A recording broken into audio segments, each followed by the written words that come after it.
Hi, chat. Let's have a conversation in English. I would like to talk about the sensory input during second language acquisition classes. Hi there, great topic. Sensory input is essential, especially in second language acquisition for young learners. We often focus too much on what they see and hear, but forget how much more powerful learning becomes when children touch, move, smell, or even taste. Let me ask you this to kick us off. Do you believe that activating the five senses can improve memory and comprehension in the language classroom? Why or why not?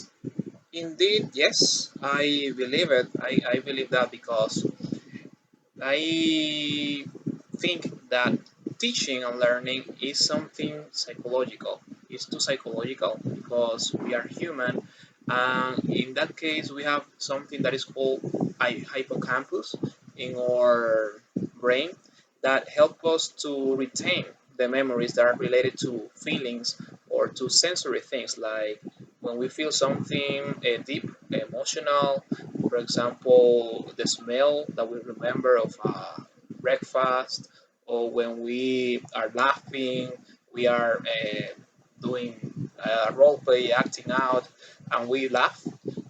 Those are memories that will last in our brains. Exactly. I love that you brought up the hippocampus. That's not just neuroscience talk. It's directly connected to language learning. The brain remembers experience, not just data. So when kids laugh, move, touch, or even smell something familiar in class, they're not just memorizing a word, they're living it. Now let me challenge you with this.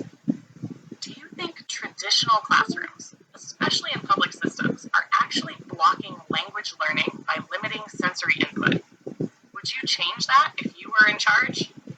So yes, I will change that because I know that is underestimated or undervalued the sensory input during classes because it's difficult to measure.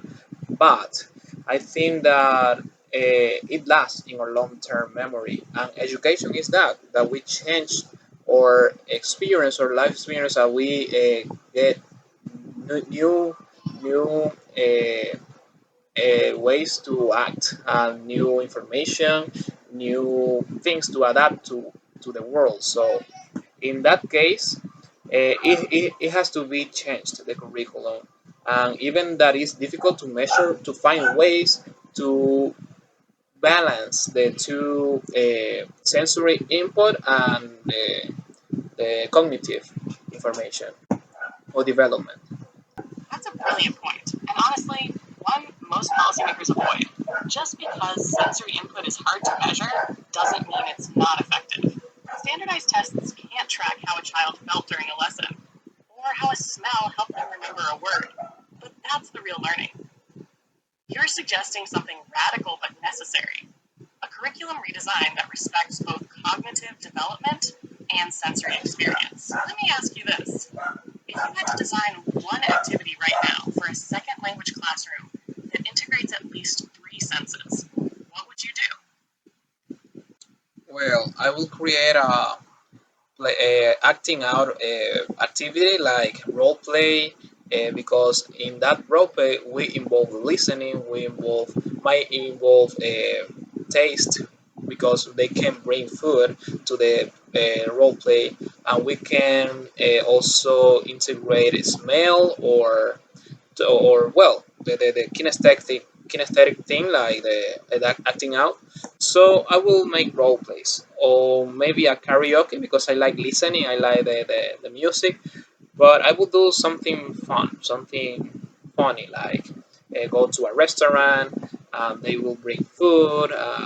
Somebody will be the clerk, another will be a chef, another will be the customer, and maybe they will bring food and they will try the food, and have a situation, a communicational situation regarding to that food and regarding to that situation in the restaurant. So that will be funny.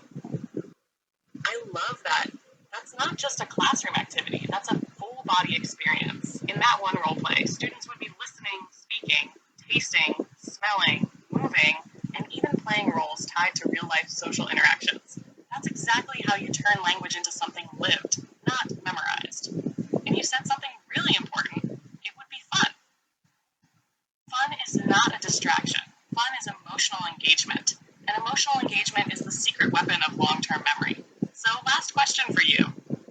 Do you think teacher training programs are preparing educators to think this way, to prioritize embodiment and emotion in language teaching? Or are most teachers still being trained with a textbook mindset? Well, I'm not sure. In my case, I'm being trained for that, but I don't know if other teachers programs are doing the same job or the same work on that area. I think maybe because we are English teachers, we are learning this, but maybe a math teacher might is not being taught that. But I don't know. I think that is necessary for today's teachers because children have a difficult to pay attention and to retain like the attention. So it's too necessary and it should be included. If it's not included right now, it should be included to the curriculum and the teacher programs. Yes, that right there is the core of the debate.